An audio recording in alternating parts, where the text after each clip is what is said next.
Mustafa Kemal, also known by the title Atatürk, or Father of Turks, was the founder of modern Turkey. Despite being dead for 90 years, he continues to have somewhat of a personality cult in the country. His face is on the lira and virtually every street in Istanbul.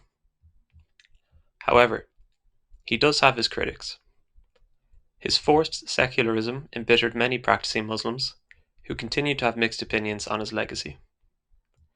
One frequent argument surrounding Ataturk is his authoritarian streak.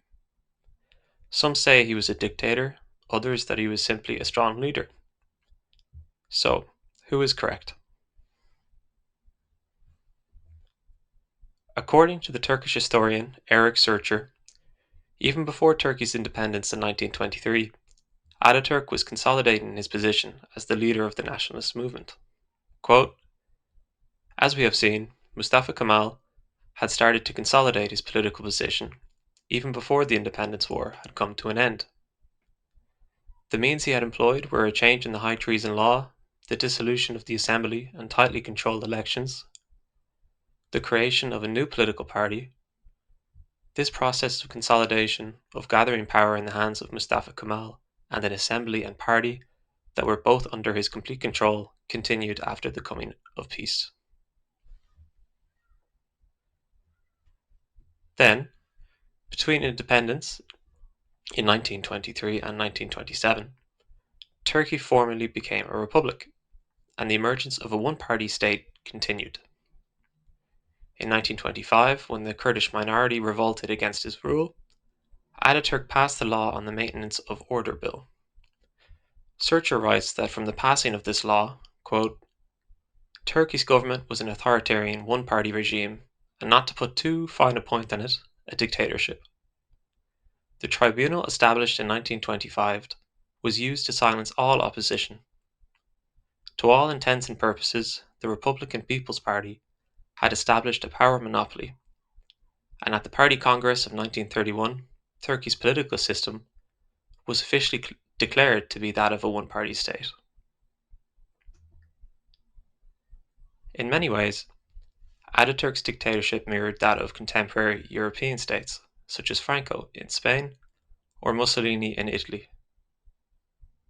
They shared many characteristics, such as extreme nationalism, racist rhetoric, and the development of totalitarian control over society by a one-party government.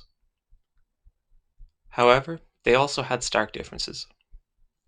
Ataturk had no interest in expanding Turkey's borders to any major degree, unlike fascist Italy. Furthermore, Ataturk never carried out mass mobilization of the population to achieve his goals, unlike many fascist governments. Turkey also kept a veneer of liberal democracy in place, with Ataturk reportedly hating being termed a dictator. I think we can all agree that Mussolini or Hitler would have enjoyed such a characterization of their positions. Mustafa Kemal would die in 1938. The country remained a dictatorship until 1945, when it began a period of democratization, culminating in Turkey's first democratic elections in 1950. However, the country's democracy has remained fragile. Since 1950, it has experienced 4 separate military coups, with 3 being successful. Democratic backsliding continues today under President Erdoğan. In Halil Karaveli's book, Why Turkey is Authoritarian, From Atatürk to Erdoğan, Karaveli argues that the roots of authoritarianism in the country began under Ataturk's rule. It is hard not to come to this conclusion when looking closely at the Republic's history.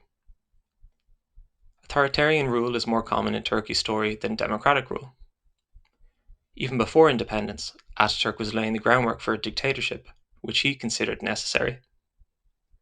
To modernize and secularize the country, in his view, it was needed. Whether that is ever a legitimate reason for one-party rule, I'll leave to the viewer, but it is beyond doubt that Mustafa Kemal was indeed a dictator. Thanks very much for watching, guys, and I'll see you next time.